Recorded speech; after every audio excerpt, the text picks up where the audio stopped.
Primeiramente, gostaria mais uma vez de desejar um bom dia aos membros da banca e aos demais presentes e dizer que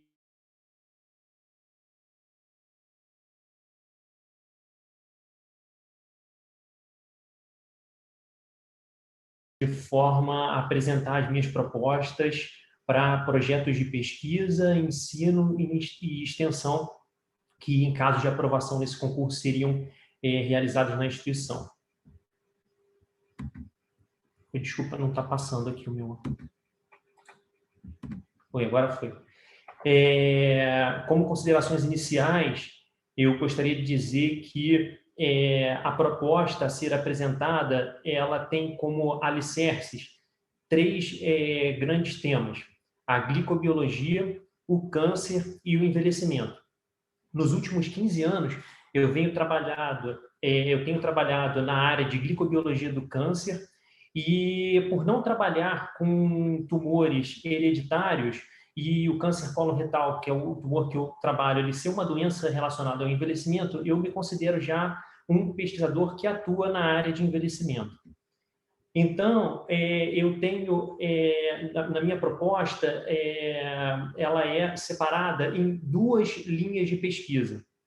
Uma que é focada no papel desempenhado por N-glicanos na progressão do câncer coloretal e outra visando atender às demandas institucionais expressas nesse concurso, que é mais focado no estudo da relação entre alterações em N-glicanos relacionadas ao envelhecimento e o desenvolvimento do câncer coloretal. Eu gostaria de, primeiramente, falar, né, e defender que o genoma, por si só, ele não explica a complexidade dos seres vivos.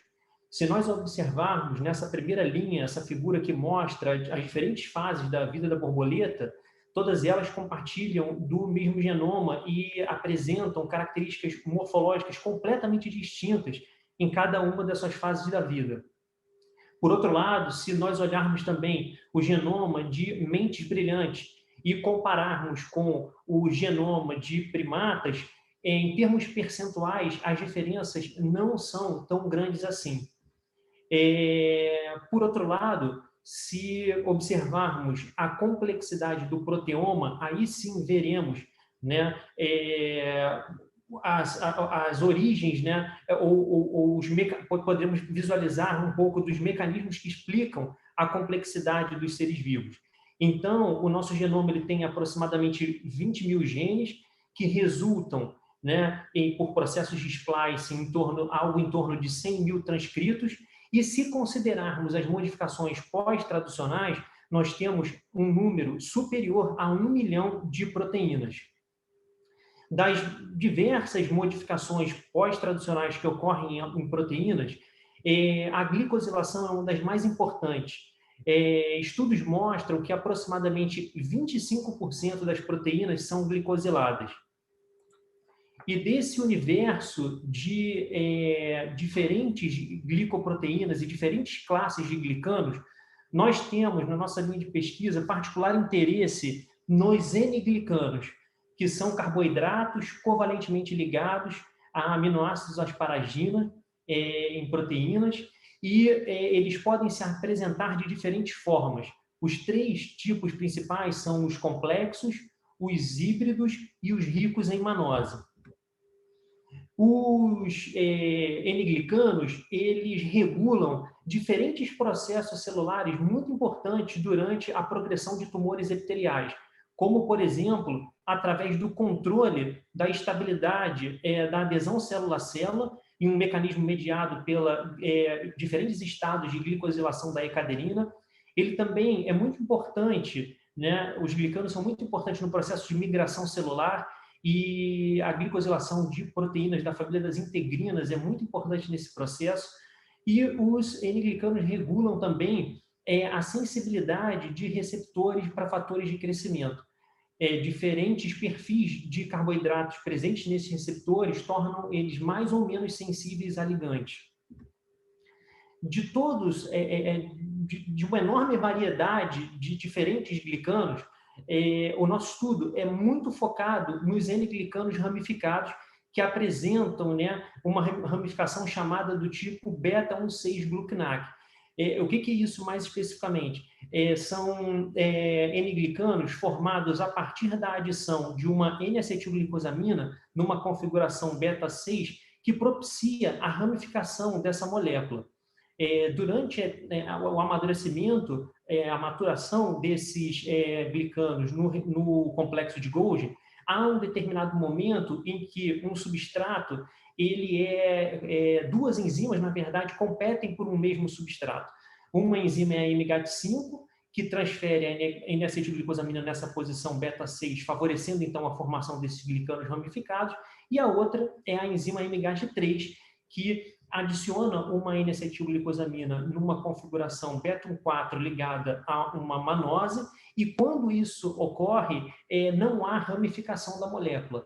Então, os N-glicanos chamados de bissectados, eles têm sido relacionados mais a um fenótipo normal e a presença de glicanos mais ramificados a um fenótipo tumoral.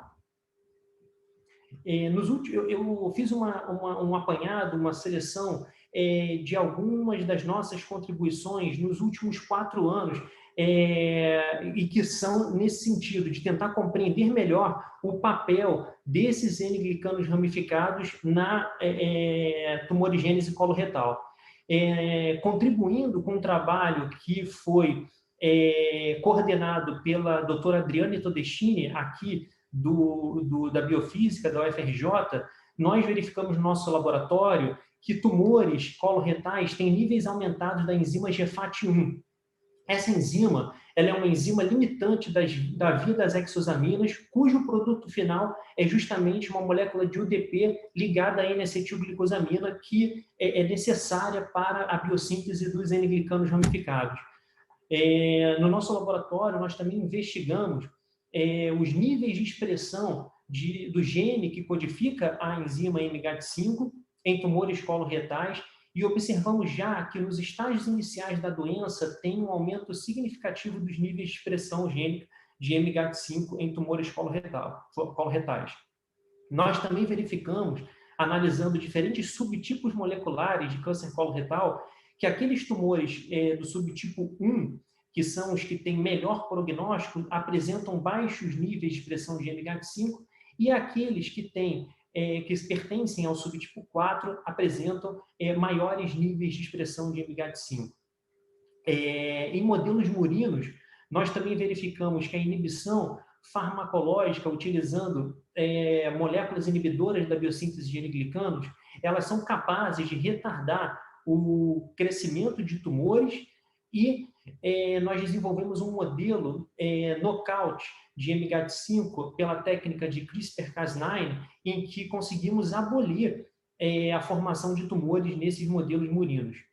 Temos também dados bem recentes, ainda não publicados, que são da dissertação de mestrado da minha aluna Michele, que mostram que a análise dos níveis de expressão de MGAT5, elas trazem informações relevantes no que diz respeito ao prognóstico, mais especificamente relacionado à sobrevida livre de doença.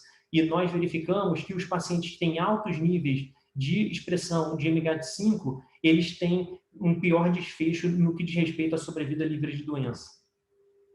Como justificativas para os projetos de pesquisa aqui apresentados, eu coloco como primeira a incidência e mortalidade do câncer coloretal. O câncer coloretal ele é o terceiro mais incidente, representa aproximadamente 10% de todos os tumores, e é o segundo que mais mata. 9,4% das mortes relacionadas ao câncer, na verdade, são causadas por câncer coloretal. Uma segunda justificativa é a escassez de estudos na área de glicobiologia funcional em envelhecimento e câncer. Eu fiz uma pesquisa bem interessante no PubMed, colocando os termos câncer coloretal e envelhecimento, e um ou outro nós encontramos centenas de milhares de trabalhos que começam, na verdade, né, tendem a ficar com um volume cada vez maior na literatura a partir dos anos 40. Ao combinarmos as palavras câncer coloretal e N-glicanos, nós encontramos algumas dezenas de trabalhos a partir dos anos 90 e colocando a palavra envelhecimento e N-glicanos também algumas dezenas de trabalho a partir do final dos anos 80. E, curiosamente, quando eu fiz a pesquisa combinando as três palavras, câncer coloretal, N-glicanos e envelhecimento, há apenas um trabalho na literatura. Uma outra justificativa é que o envelhecimento é um fator de risco para o desenvolvimento de câncer coloretal. Segundo a Sociedade Americana de Oncologia Clínica, para o câncer coloretal, a idade média no momento do diagnóstico é 68 anos para homens e 72 para mulheres. E para o câncer retal é de 63 anos, tanto para homens quanto para mulheres. A quarta justificativa é que os N-glicanos regulam, como eu mostrei na introdução, mecanismos celulares relacionados à progressão tumoral. E a quinta, e não menos importante, a demanda institucional da Universidade Federal do Rio de Janeiro expressa nesse concurso. Então, eu coloco aqui como objetivo da linha de pesquisa 1, investigar o papel desempenhado por N-glicanos na progressão do câncer coloretal. E gostaria de dizer que esses objetivos específicos apresentados, na verdade, eles são objetivos de projetos que já se encontram em andamento, como analisar as consequências da inibição de N-glicanos ramificados sobre o perfil global de expressão gênica em células de câncer coloretal, avaliar o impacto do grau de ramificação de N-glicanos sobre os níveis de UTP-gluquinac, ácido hialurônico ou gluquinac em células de câncer coloretal, e rastrear e caracterizar glicobiomarcadores em subpopulações de células tronco tumorais de câncer coloretal. A respeito da linha de pesquisa 2, que seria uma linha de pesquisa, como eu disse, a ser aberta, o objetivo principal seria investigar se existe uma relação entre alterações em N-glicanos relacionadas ao envelhecimento e o desenvolvimento de câncer coloretal. A hipótese, então, é que alterações em N-glicanos durante o envelhecimento podem contribuir para a tumorigênese coloretal.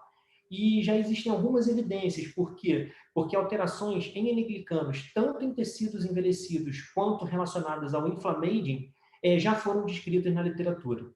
Os objetivos específicos seriam dois projetos iniciais, um para investigar e caracterizar alterações em N-glicanos em modelos de envelhecimento, correlacionando-as com mecanismos protumorais já estabelecidos, e a outra, analisar se o remodelamento do glicoma tem impacto sobre o processo de envelhecimento. As metodologias que seriam utilizadas já são metodologias bem estabelecidas no nosso laboratório. Eu fiz, na verdade, aqui uma súmula dessas metodologias. Nós temos, na verdade, um espectro ainda bem maior de metodologias que são acessíveis. Para a detecção de alterações nos níveis de N-glicanos, utilizando lectinas, nós temos feito por blotting e por citometria de fluxo. Para a identificação de alterações na expressão gênica, por exemplo, de glicosiltransferases, quando são pontuais, nós temos utilizado PCR quantitativo em larga escala microarray. Para a modulação dos níveis de N-glicanos ramificados, quando inespecífica, nós utilizamos inibição farmacológica, e quando específico, o modelo desenvolvido de células de câncer coloretal murino, em que houve inativação de MGAT5 por CRISPR-Cas9, e para a superexpressão de glicosiltransferases, mais recentemente estamos fazendo por transdução com adenovírus, né? E o rastreamento de potenciais biomarcadores identificados tem sido feito por bioinformática, pelo nosso grupo, utilizando plataformas como o DIPIA e o Alcan, e também através de uma colaboração com o grupo de bioinformática do INCA, utilizando algoritmo classificador, que a gente consegue classificar o câncer coloretal em diferentes subtipos moleculares.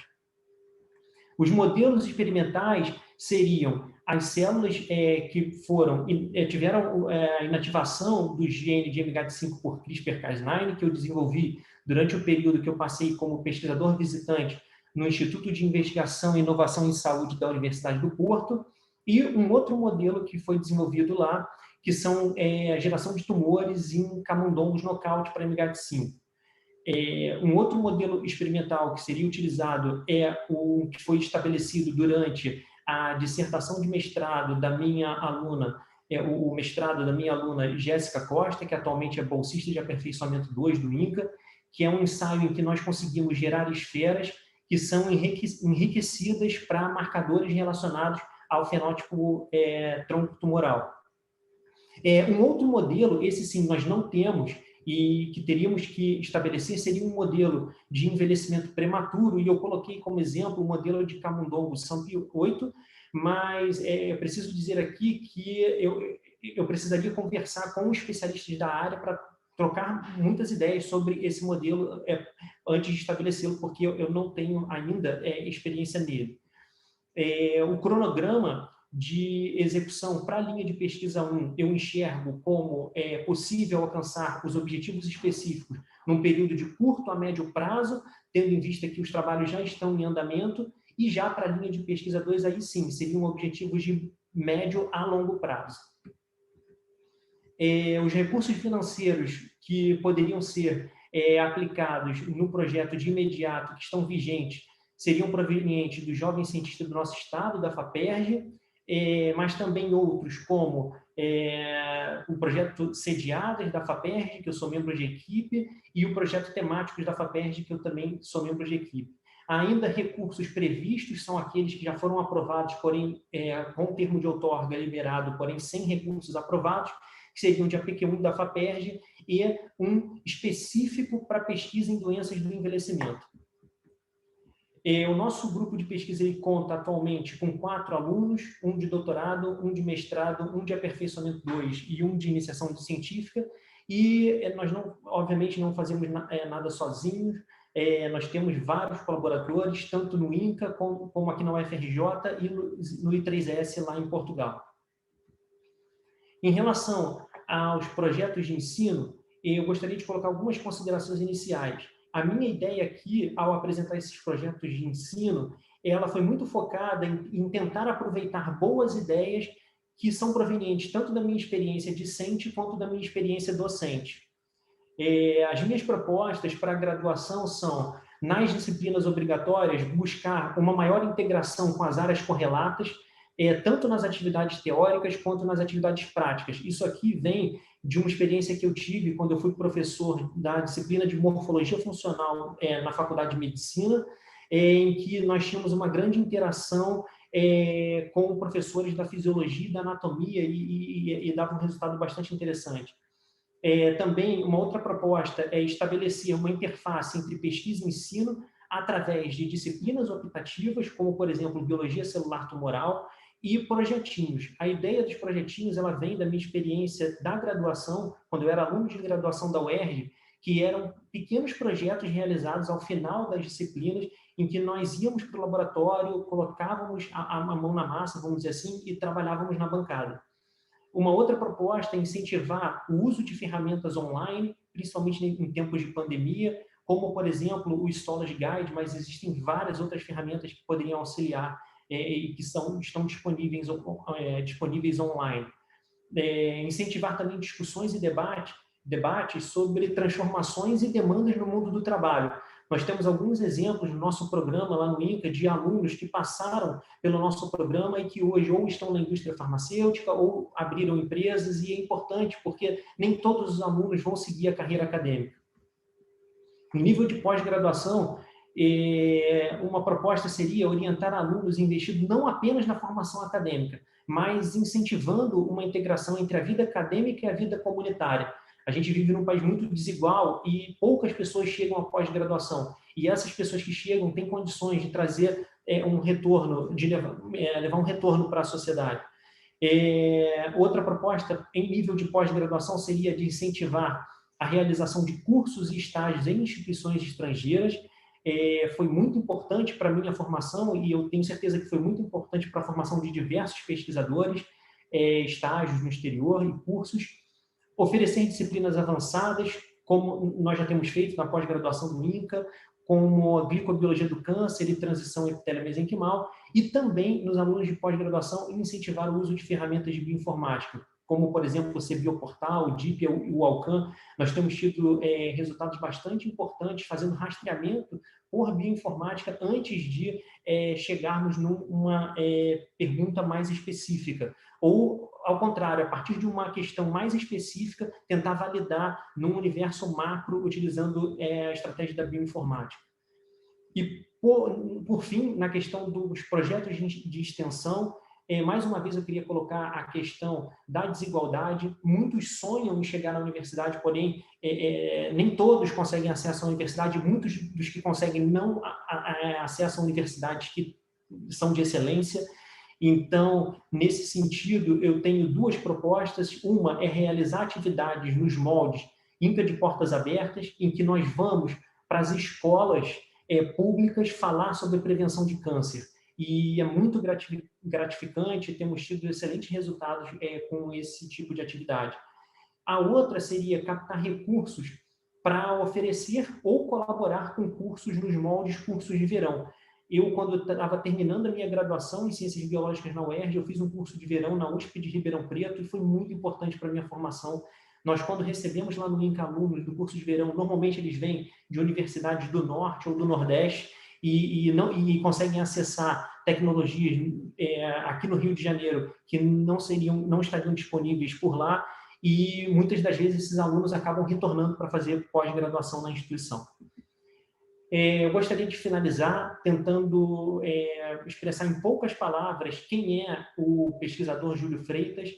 É um pesquisador que é um grande entusiasta da glicobiologia, que tem um forte espírito colaborativo, que ama o que faz e que está convicto que, em caso de aprovação nesse concurso, encontrará na Universidade Federal do Rio de Janeiro uma grande aliada para concretizar esses projetos apresentados aqui, que para mim não significam apenas projetos de pesquisa, ensino e extensão, mas um projeto de vida.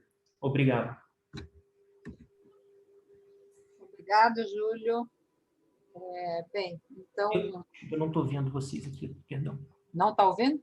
Não, eu não estou vendo. Espera aí. Agora eu estou vendo. Ok, você tem que parar, né, a apresentação, senão não vê. Ok, tá bom. Então, eu vou começar e depois eu passo a palavra para os outros membros da banca. Muito obrigada por apresentar, né, a sua trajetória, mostrar o seu entusiasmo com o trabalho e com a possibilidade de ingressar como professor na UFRJ. Então, a minha primeira pergunta, eu vi que você tem... Estava a foto lá, o Mauro Pavão, né, que trabalha com glicobiologia, a Adriane Todeschini, que é do meu instituto, que trabalha com glicobiologia. No meu instituto, na verdade, tem muitos, né?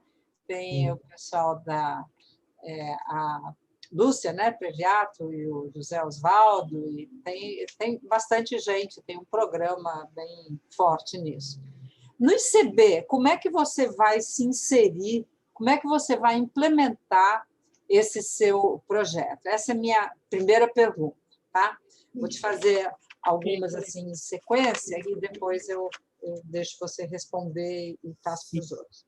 Bem, eu vi que você tem captado recursos também para a sua pesquisa, você é jovem cientista do nosso estado, parabéns, porque não é fácil de conseguir realmente, a gente sabe, né? Então, eu vejo que você consegue, e aí entra a minha pergunta de empresa, de interação, que você falou um pouquinho, mas você pode até expandir um pouquinho mais.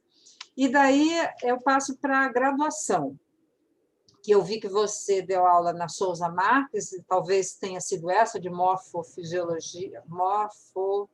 morfologia funcional, né?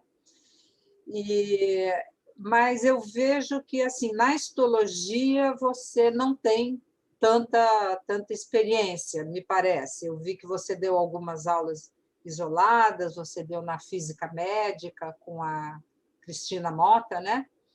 Sim. E você tem mais experiência, pelo que me pareceu, na pós-graduação e menos na graduação. Então, qual é a tua perspectiva? Como é que você vai aumentar, vamos dizer, essa sua inserção na histologia? Tá, eu vou parar por aqui, porque eu acho que os outros vão ter muitas perguntas. Vou por parte. Primeiro, na primeira parte, na inserção no ICB, eu acredito que seria um processo gradativo. né? Porque, como eu disse, nós já estamos com projetos em andamento no INCA, e nós temos exemplos também de outros pesquisadores da instituição que acabaram, né, vindo para cá, para a UFRJ, e também passaram por esse período de transição, em que seria, como eu disse, uma transição gradativa até estar completamente inserido no ICB. Nós temos, nos projetos que eu falei, né, em que eu sou membro da equipe da FAPERJ, participação aqui de professores do ICB, como, por exemplo, a professora Helena Lobo. Então, teríamos, enfim, já um canal de comunicação inicial para poder iniciar. Enfim, como eu disse, eu não consigo visualizar, obviamente, uma questão abrupta, né, de rapidamente estar inserido, mas como uma inserção gradual, né, conforme aconteceu também, acho que com outros colegas pesquisadores que, enfim, acabaram sendo aprovados em concurso aqui na UFRJ. A segunda questão, se não me engano, era sobre a morfologia funcional, né? Eu dei aula em nível de graduação na Faculdade de Souza Marques por um semestre, e sobre isso, se a banca permitir, eu gostaria de me estender só mais um pouquinho, porque o que acontece, né? O aluno de pós-graduação, que, enfim, e na época que eu dei aula lá, eu era aluno de pós-graduação, ele tem muitas restrições para isso. E eu fui professor durante um semestre, num período muito curto, em que houve uma portaria da CAPES, em que o programa de biociências da UERJ, em que eu era aluno de pós-graduação, né, de doutorado, ele permitiu que fosse possível atuar. Eu atuei lá na histologia, as minhas aulas eram de histologia, e nós, como eu disse, né, lá é uma disciplina de morfologia funcional, e nós tínhamos muitos debates com os professores da anatomia e da fisiologia. Eu acho que é uma experiência interessante. Por exemplo, eram organizados, principalmente com a ajuda dos médicos, casos clínicos, e com a participação de todos, os professores da histo, os professores da físio, os professores da anatomia, e foi uma experiência muito importante para mim. Na época eu tive que parar, ela não era uma carga horária muito grande, mas eu tive que parar porque a pós-graduação suspendeu a autorização, eu não me lembro exatamente a questão que se tinha em termos de, enfim, regulamento por trás disso, e aí eu tive que sair, para não descumprir um regulamento do programa de pós-graduação na época. Enfim, e desculpa, mas eu esqueci o último ponto. Era mais da questão da interação com a empresa para você buscar financiamentos? Então, assim, eu particularmente, diretamente como empresa, eu ainda não tenho convênios estabelecidos. Quando eu falei sobre incentivar a discussão com os alunos nesse sentido, olhando para o mercado, é muito na observação do que aconteceu com alguns dos estudantes do nosso programa. Nós tivemos estudantes, por exemplo, no nosso programa. Quando eu digo programa, é o programa de oncobiologia do INCA, né, onde eu estou como pesquisador visitante, alunos que passaram, por exemplo, e que tiveram oportunidade na indústria farmacêutica e que seguiram esse caminho. Ou uma aluna que fez iniciação científica no programa, não foi minha aluna, foi aluna do Morgado, em que ela era biomédica e ela abriu uma empresa de alguma coisa relacionada à estética. Eu não sei exatamente os procedimentos, mas isso foi muito bem sucedida nesse caminho. Então, eu enxergo que existe, na verdade, uma responsabilidade nesse sentido, porque muitas das vezes nós ficamos muito focados na questão acadêmica, mas nem todos os alunos que vão passar, seja pela graduação ou pela pós-graduação, eles vão seguir esse caminho. Então, eu visualizo aí que nós temos uma responsabilidade nesse sentido de estar atentos a isso. Ok, eu passo a palavra para quem outro membro da banca quer falar. Posso falar. Oi, Júlio, bom dia. Bom dia. Obrigada pela sua apresentação, parabéns pela sua aula de ontem, parabéns pela sua apresentação aqui agora. Deu para a gente ver bem a sua trajetória, parabéns também por ela. Eu quero fazer duas perguntas que são bem práticas, que eu só, na verdade, quero saber se você já pensou a respeito delas. A primeira é com relação à montagem do seu laboratório na UFRJ. Tudo bem que está no Rio de Janeiro, né, mas está numa outra instituição. Não sei se os os equipamentos são seus comprados, seus no sentido de comprados com suas verbas, ou se são de pesquisadores do Instituto, do INCA. Então, eu queria que você falasse um pouquinho sobre isso, desse ponto de vista prático, assim. Então, não sei nem se você teria um espaço já designado, né, na UFRJ, mas vamos supor que alguém chegue e diga, olha, esse aqui é o seu laboratório, pode equipá-lo, né? Então, queria saber se você já pensou sobre isso, se já conversou sobre isso. E a segunda pergunta, também prática, você é orientador de um programa de pós-graduação hoje, né, que é vinculado ao INCA, e a UFRJ, né, o ICB, ele tem um programa nesse programa que você estaria se vinculando, quer dizer, para onde você estaria indo caso seja o selecionado. Então, como você vai fazer? Termina as orientações lá no INCA e pede credenciamento na UFRJ, continua nos dois, qual que seria o seu plano? E depois eu tenho mais uma outra pergunta, mas é curtinha. E essas duas são bem objetivas. Primeiramente, sobre a questão da montagem do laboratório, como que é a nossa situação atual. A maior parte dos equipamentos, embora eu tenha alguns equipamentos adquiridos com recursos próprios, a maior parte dos equipamentos são equipamentos do INCA, da instituição, mais especificamente no laboratório do Morgado.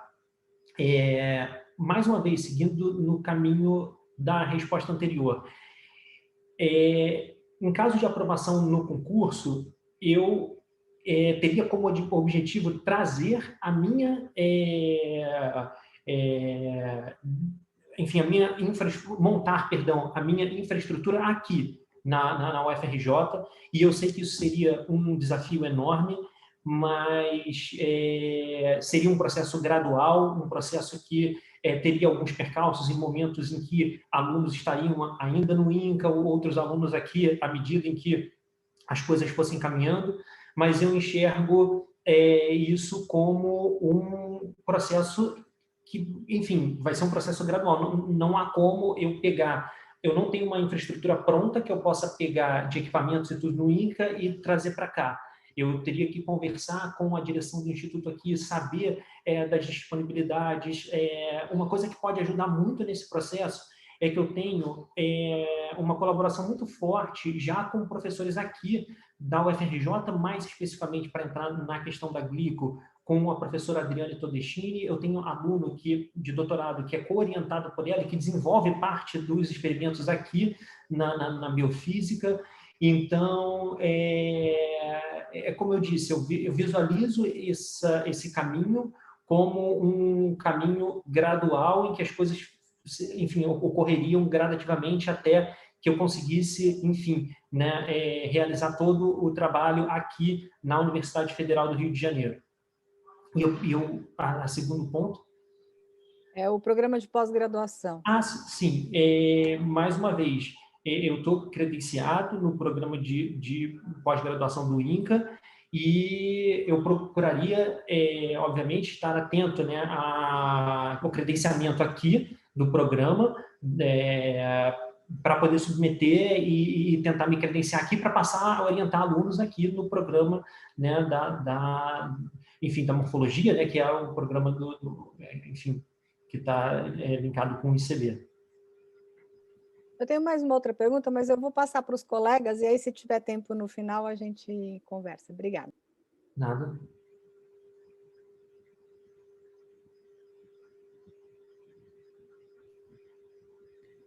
Posso Laura, fazer uma pergunta? Pode. Júlio, parabéns, lindas apresentações, bonita trajetória, bonita carreira em construção. Eu queria que você falasse um pouquinho mais do aspecto de colaborações internacionais. Você teve contato com a Universidade do Porto? Isso foi importante? Você acha que deve investir em outras mais profundas colaborações? Sim. Mais uma vez, se a banca permitir, gostaria de me estender mais um pouquinho. A minha relação com a Universidade do Porto, ela começou, na verdade, num curso que eu fiz durante o meu doutorado na Universidade do Porto, onde eu conheci os pesquisadores Celso Reis e Salomé Pinho, que são pesquisadores muito respeitados na área de microbiologia, e naquela época entramos em contato e tínhamos interesses em comum, e quando eu voltei para o Brasil, comecei a organizar, né, enfim, para fazer um estágio de sanduíche lá, que foi o que eu fiz. Eu passei lá quase um ano no estágio de sanduíche e foi fundamental para criar, né, uma relação muito forte com o Porto, que se mantém até hoje, né, com o I3S, que na verdade era IPATMUP, né, e agora se tornou mais recentemente, né, I3S, com a fusão de alguns institutos. Nós já tivemos, né, nessa colaboração, edital de cooperação internacional, CAPES-FCT, que possibilitou o intercâmbio de alunos.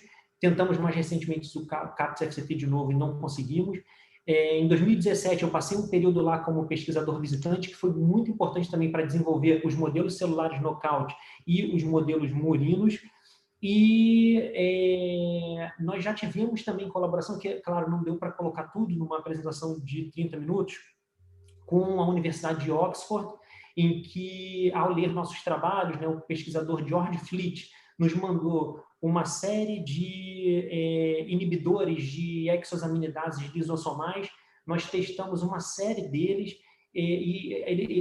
a hipótese do professor George Fleet é que esses compostos teriam um papel de inibição da migração celular, mas nós testamos em diversos modelos, até com modelos celulares que não são de câncer coloretal, e não tivemos resultados expressivos.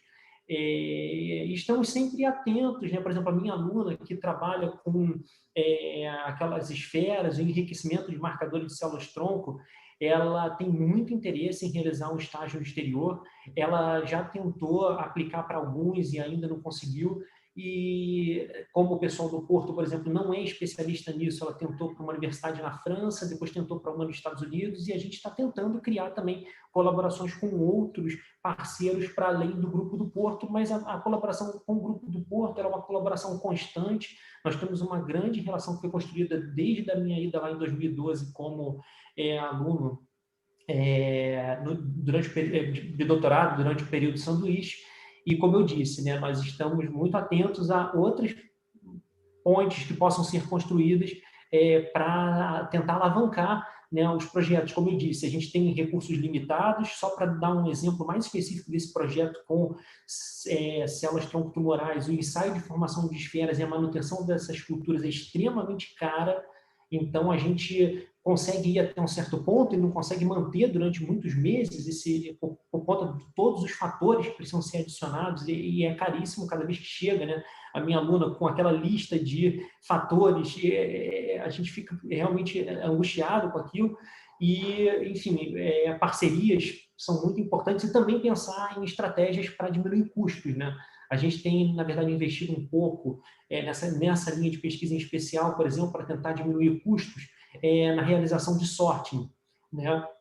Para tentar enriquecer por outro caminho, que não só o ensaio de formação de esferas. Mas, enfim, a questão do estágio no exterior como uma possibilidade de acessar modelos muito sofisticados, e que é muito importante para a linha de pesquisa para os alunos, eu vejo como uma questão primordial, e também a questão nossa aqui de tentar criar estratégias para reduzir custos tendo visto que, comparado com os recursos que se tem em centros de excelência no exterior, os nossos são realmente muito escassos. Ok, obrigada. Hernandes, quer fazer pergunta? Quero sim. Júlio,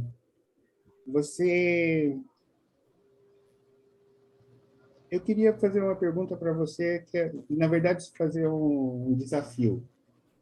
E era porque você, na hora que você vai falar das diferentes áreas, você está meio que deslocando isso para as possibilidades, e os braços acabam virando alunos, como essa questão da resposta da internacionalização. Professor, perdão, o seu áudio está muito baixo para mim. Deixa eu ver se eu consigo melhorar aqui. Está baixo para vocês também?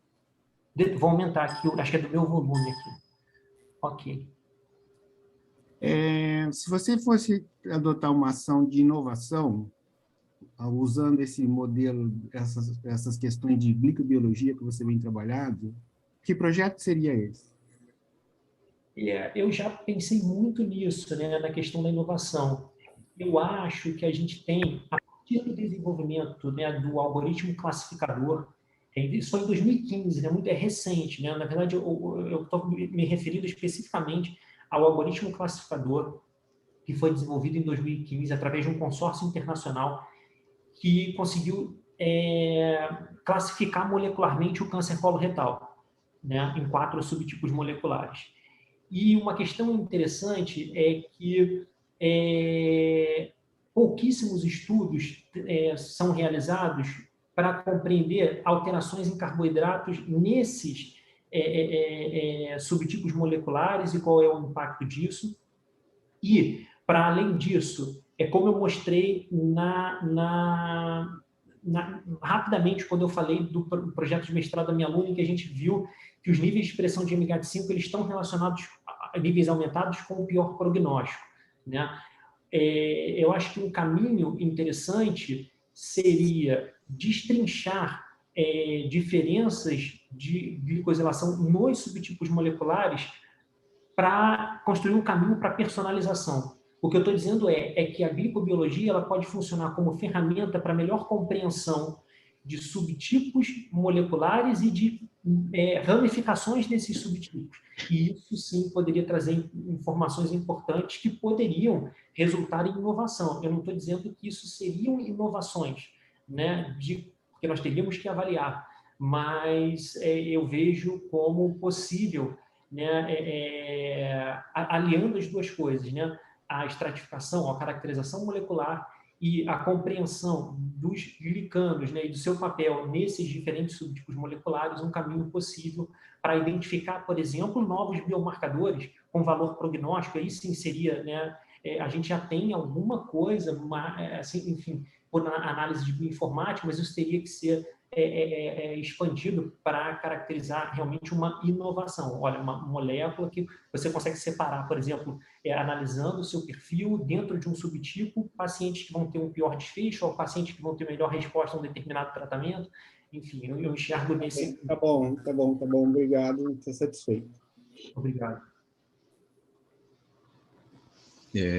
Júlio, bom, parabéns pela sua aula, pela sua trajetória até agora e o desempenho que você está tendo no concurso.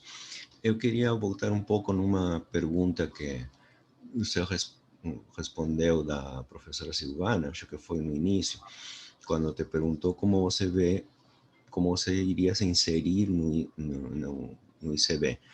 E você respondeu, e depois em outras também, que seria gradualmente, porque eu entendo também que não pode ser assim bruscamente, você já toma posse e vai e não volta mais para o INCA, mas essa parte eu vejo mais relacionada com pesquisa, com orientação, você vai ser credenciado no programa do ICB, e vai começar a ter orientados lá, mas ainda tem os do INCA.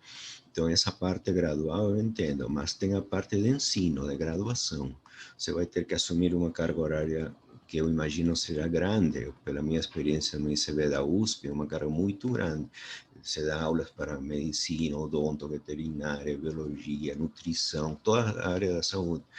Então, esse é um fator que você tem que considerar também. E isso não pode ser gradual. Inclusive deve ter, e acho que tem mesmo curso noturno. Então, como você está vendo essa parte, o tempo que você vai ter que dedicar à graduação, que você no instituto é mais de pesquisa, né? Então não tem tanto essa parte, é mais pós, é mais pesquisa mesmo, você é um pesquisador, nascendo para uma parte onde o ensino vai te tomar muito do seu tempo. Como você vê essa parte? Então, professor, eu acho assim, eu queria fazer um comentário que eu acho que nós somos sempre desafiados com essa questão do tempo, né?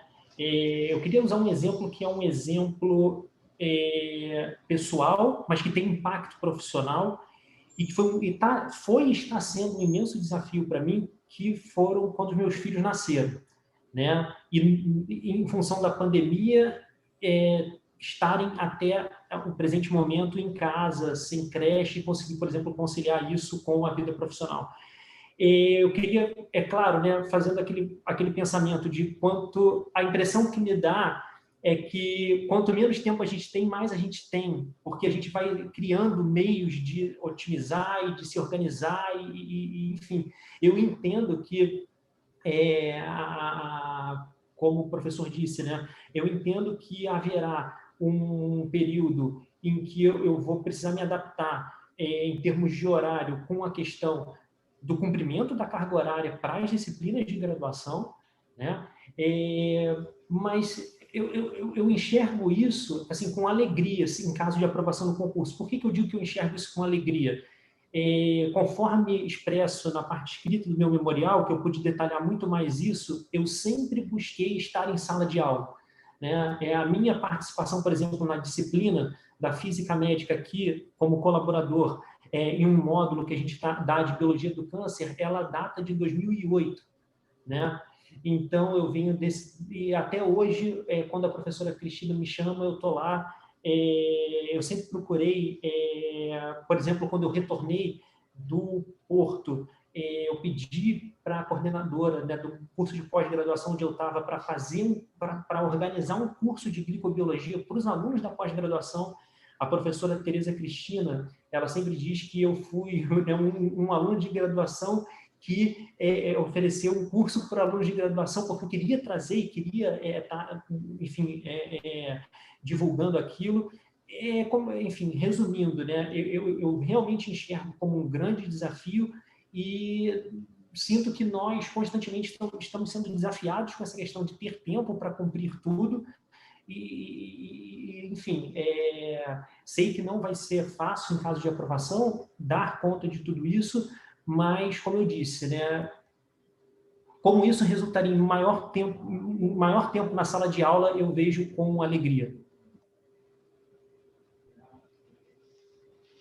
Tá bom, estou satisfeito. Não sei se mais alguém tem outra pergunta. Acho que Marimélia queria fazer mais alguma, se desse tempo, né, Marimélia? Acho que temos um tempinho. Tá, obrigada. Talvez tenha até um pouco de relação com o que o Hernandes te perguntou. Você, assim, a sua aula foi uma aula bastante clássica, né, de histologia.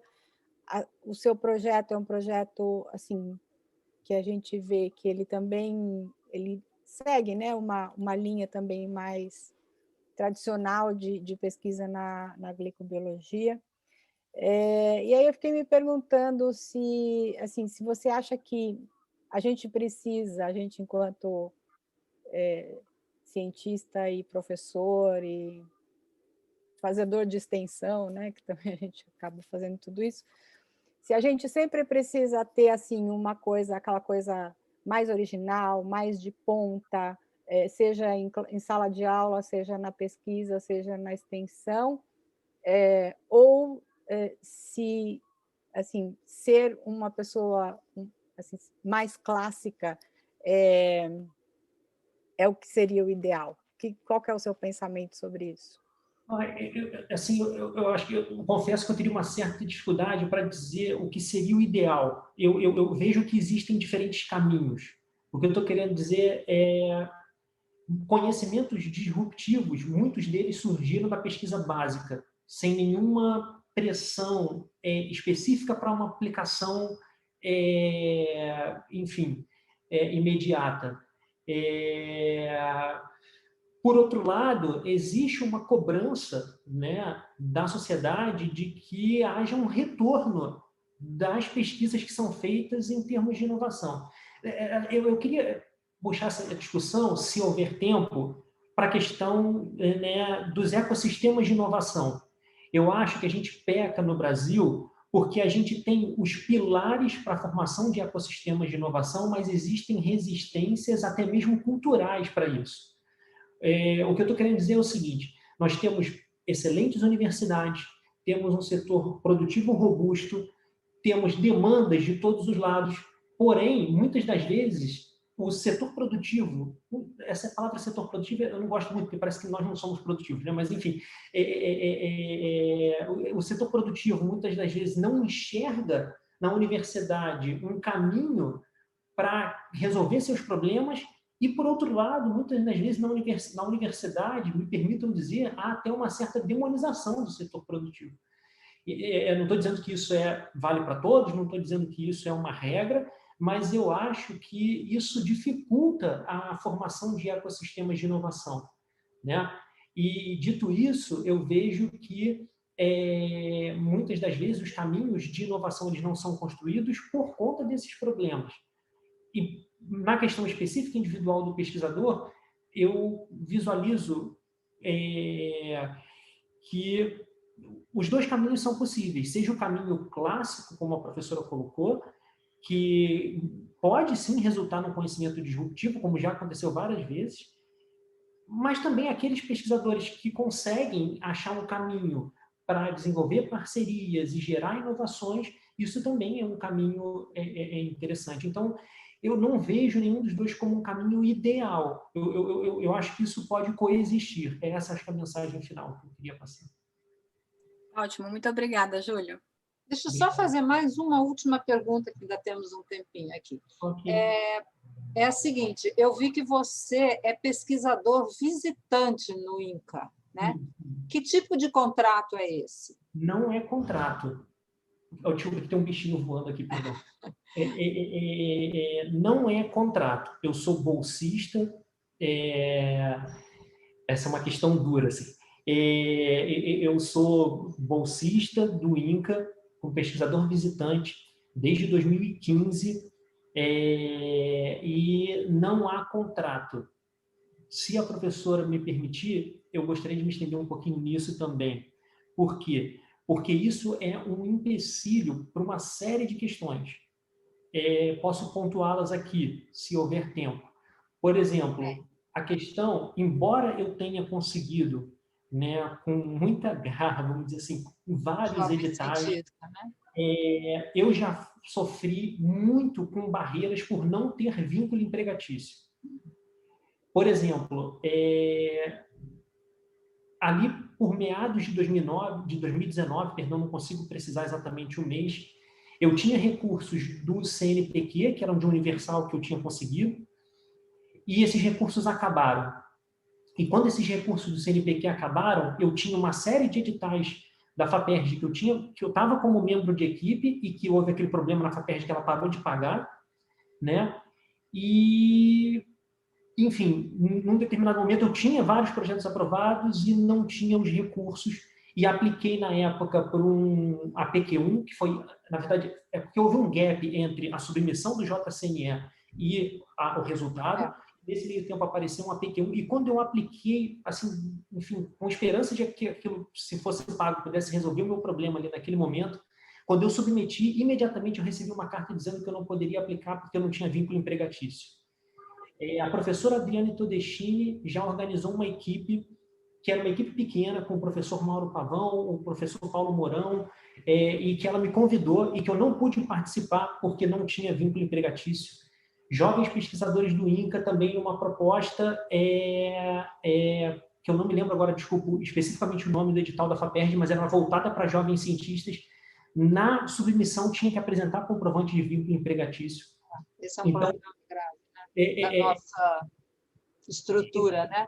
Eu estou só pontuando um pouco mais isso porque isso justifica um pouco, eu queria deixar bem claro para todos os presentes, isso justifica um pouco, não, isso justifica eu estar, enfim, né, me apresentando, isso não é uma das justificativas, é uma das muitas, mas um dos pontos que justifica a minha estar me apresentando para esse concurso, porque eu já tive muitos problemas por conta disso, por não ter vínculo. Vou contar uma série de outras questões que, se for necessário, eu posso explicar aqui. A gente imagina. Tá bom. Bom, eu acho que se ninguém mais tiver nenhuma pergunta a fazer,